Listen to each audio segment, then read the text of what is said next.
क्या आपने कभी सोचा है कि इस अनंत ब्रह्मांड में हमारी पृथ्वी की क्या हैसियत है? सच कहें तो हमारी औकात एक रेत के कण से भी कम है। अगर पृथ्वी हो या ना हो, ब्रह्मांड को इससे कोई फर्क नहीं पड़ता। ये इतना विशाल है कि इसकी असली सीमा जानकर आपका दिमाग घूम जाएगा। तो चलिए इस रोमांचक सफर पर निकलते हैं और देखते हैं कि हमारा ब्रह्मांड कितना बड़ा है। सोचिए, आप एक एयरक्राफ्ट में बैठे हैं और धीरे धीरे ऊपर उड़ रहे हैं। जब आप 400 किलोमीटर की ऊंचाई पर पहुंचते हैं तो इंटरनेशनल स्पेस स्टेशन यानी ISS पर आ जाते हैं। ये सिर्फ एक स्टेशन नहीं, बल्कि इंसानों द्वारा बनाया गया सबसे बड़ा और सबसे महंगा ऑब्जेक्ट है। ये पृथ्वी के चारों ओर 27,000 किलोमीटर प्रति घंटे की रफ्तार से घूमता है, इतनी तेज कि 24 घंटे में 16 बार पृथ्वी का चक्कर लगा लेता है। अब अगर आप ISS से पृथ्वी को देखेंगे तो ये आपको बेहद विशाल लगेगी, लेकिन जैसे जैसे आप और ऊपर जाते जाएंगे वैसे वैसे एहसास होगा कि हमारा ग्रह इस अनंत सौर मंडल में सिर्फ एक छोटे से बिंदु के समान है। और ये तो सिर्फ शुरुआत है। आगे बढ़ते हैं और ब्रह्मांड की विशालता को और करीब से समझते हैं। अब जरा सोचिए, अगर हम पृथ्वी से 4 लाख किलोमीटर दूर चले जाएं, यानी चंद्रमा तक पहुंच जाएं, तो वहां से हमारी पृथ्वी कैसी दिखेगी? बिल्कुल वैसी जैसे किसी ने अंतरिक्ष में एक नीला संगमरमर रख दिया हो। लेकिन अगर हम और दूर जाएं, मंगल ग्रह तक, तो वहां से हमारी पृथ्वी सिर्फ एक छोटा सा डॉट नजर आएगी। ये सोचकर ही अजीब लगता है ना? अभी तो हम सिर्फ अपने पड़ोसी ग्रह तक ही पहुंचे हैं और हमारी पृथ्वी इतनी छोटी दिखने लगी। अब जरा शनि ग्रह तक चलें, वहां से हमारी पृथ्वी इतनी दूर होगी कि वह बस एक धुंधला सा बिंदु बन जाएगी जो आंखों से ओझल होने लगेगी। लेकिन रुकिए, ये तो सिर्फ शुरुआत है। हम अभी भी अपने सौर मंडल के अंदर ही हैं और पृथ्वी का अस्तित्व लगभग गायब हो चुका है। अब जरा कल्पना कीजिए कि अगर हम अपने स्पेसशिप को इतना ऊपर ले जाएं कि पूरा सौर मंडल एक नज़र में दिखने लगे, तो नज़ारा कैसा होगा? आप देखेंगे कि हमारा सूर्य, जो हमें विशाल और शक्तिशाली लगता है, वो भी पूरे सौरमंडल के सामने बौना नजर आएगा। तो सोचिए, अगर हमारा सौरमंडल इतना बड़ा है तो पूरा ब्रह्मांड कितना विशाल होगा। अब जरा सोचिए, अगर हम सूर्य से नेपट्यून तक एक सीधी रेखा खींचें तो उसमें हमारे सूर्य जैसे 3000 से भी ज्यादा सूर्य समा जाएंगे। सोचकर ही दिमाग हिल जाता है ना? इससे समझ आता है कि हमारे पूरे सौरमंडल के सामने सूर्य की कोई औकात ही नहीं। लेकिन रुकिए, सूर्य खुद में इतना बड़ा है कि इसमें 13 लाख पृथ्वियां समा सकती हैं। आपको अगर सूर्य विशाल लगता है तो अब मिलिए उससे भी बड़े सितारों से। सिरियस A, इसका व्यास 25 लाख किलोमीटर है और ये हमसे 9 प्रकाश वर्ष दूर है। वेगा, इसका व्यास 38 लाख किलोमीटर है।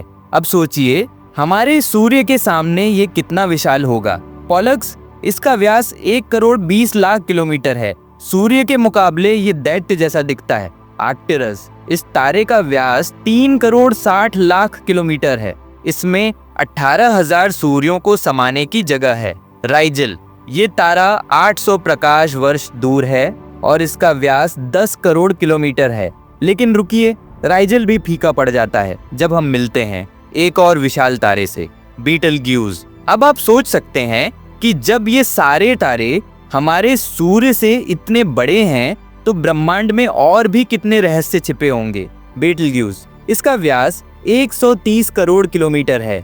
अगर इसे हमारे सूर्य की जगह रख दिया जाए तो ये मंगल ग्रह के बाद एस्टेरॉयड बेल्ट तक फैला होगा। ये सच में हैरान करने वाला तारा है। लेकिन रुकिए, इससे भी बड़ा एक और तारा है, वीवाई कैनिस मेजॉरिस। इसका व्यास 200 करोड़ किलोमीटर है।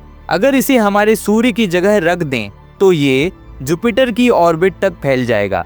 ये तारा इतना बड़ा है कि अगर प्रकाश इसकी एक छोर से चलना शुरू करे तो दूसरे छोर तक पहुंचने में 6 घंटे लगेंगे, जबकि हमारे सूर्य के एक छोर से दूसरे छोर तक पहुंचने में प्रकाश को सिर्फ 14 सेकंड लगते हैं। सोचकर ही रोंगटे खड़े हो जाते हैं। लेकिन क्या आप जानते हैं कि वीवाई कैनिस मेजॉरिस से भी बड़ा एक तारा है, यूआई स्कूटी। ये अब तक खोजा गया सबसे विशाल तारा है जिसका व्यास 240 करोड़ किलोमीटर है। ये इतना बड़ा है कि इसमें 65 लाख बिलियन पृथ्वियां समा सकती हैं। अब अगर हम अपने सूर्य की तुलना इस तारे से करें तो हमारा सूर्य बस एक छोटे से डॉट के समान नजर आएगा। अब जब हमारे सूर्य की ये औकात है तो हमारी पृथ्वी की क्या ही बात करें। और अगर पृथ्वी इतनी छोटी है तो हमारी इंसानी औकात ब्रह्मांड में क्या ही होगी। स्टीफनसन 218 ये अब तक खोजा गया सबसे बड़ा तारा है जिसका व्यास 300 करोड़ किलोमीटर है। अगर इसे हमारे सूर्य की जगह रख दिया जाए तो ये शनि ग्रह की कक्षा को भी पार कर जाएगा। सोचिए, जो सूर्य हमें इतना विशाल लगता था वो इस दैत्याकार तारे के सामने धूल के कण से भी छोटा है। लेकिन क्या आप जानते हैं, ये विशाल तारा भी ब्रह्मांड के सामने कुछ नहीं। अब तक हमने जो देखा वो तो बस एक ट्रेलर था, असली कहानी तो अब शुरू होती है। अगर ब्रह्मांड की अन्य विशाल संरचनाओं की बात करें तो वो इतनी बड़ी होती हैं कि हम उन्हें किलोमीटर में माप ही नहीं सकते। इसके लिए हमें कॉस्मिक स्केल यानी प्रकाश वर्ष का इस्तेमाल करना पड़ेगा। हीलिक्स नेबुला ये 5 प्रकाश वर्ष में फैला हुआ है। नेबुला तारे के जन्म का स्थान होता है, यानी जहां नए तारे बनते हैं। इसका आकार एक विशाल आंख जैसा दिखता है, इसलिए इसे आई ऑफ गॉड भी कहा जाता है। ओरायन नेबुला ये 24 प्रकाश वर्ष में फैला है और हजारों नए तारों का जन्म स्थान है। ओमेगा ग्लोबुलर क्लस्टर ये 150 प्रकाश वर्ष में फैला हुआ है। इसके अंदर अरबों विशालकाय तारे भरे हुए हैं और हमारी मिल्की वे गैलेक्सी ऐसे करोड़ों क्लस्टर्स से भरी हुई है। अब आप सोच सकते हैं कि जब हमारी गैलेक्सी ही इतनी विशाल है तो पूरा ब्रह्मांड कितना बड़ा होगा।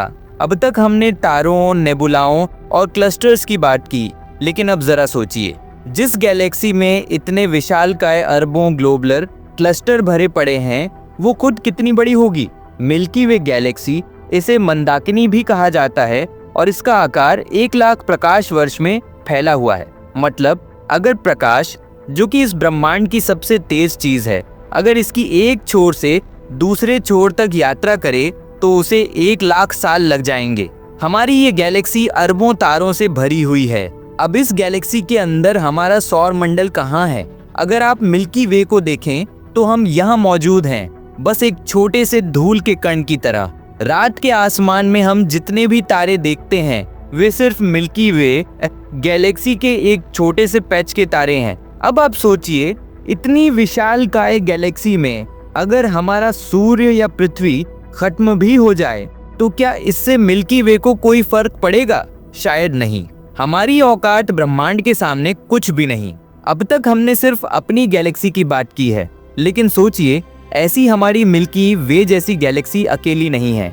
ब्रह्मांड में हमारी गैलेक्सी जैसी अरबों खरबों गैलेक्सियां मौजूद हैं। अब आप सोचकर देखिए कि इस अनंत ब्रह्मांड के सामने हमारा अस्तित्व क्या है। हम रेत के एक कण से भी छोटे हैं, या शायद उससे भी कम। तो दोस्तों, आपने देखा कि हमारा ब्रह्मांड कितना अकल्पनीय रूप से विशाल है।